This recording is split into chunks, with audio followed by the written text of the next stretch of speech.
نصرت قبول باشه. خیلی بهت افتخار میکنم.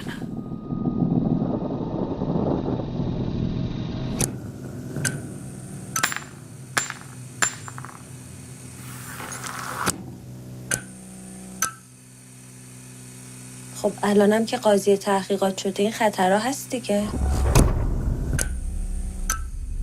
گفتم شرایط زندگی ما عوض شده، باید خیلی مراقب باشیم.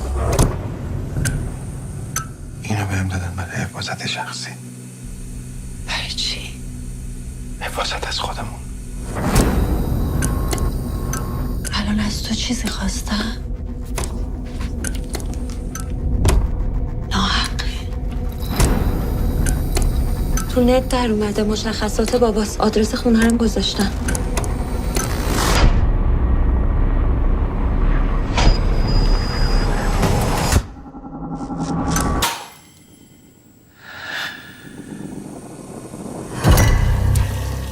چیکار باید بکنیم؟ نمیدونم هیچی. همش بهش بگم خاموشش کنم. اشتباه دیدی بود که به زن و بچه‌ت گفتی کارت چیه؟ مگه میشه نگفت؟ تا قبل.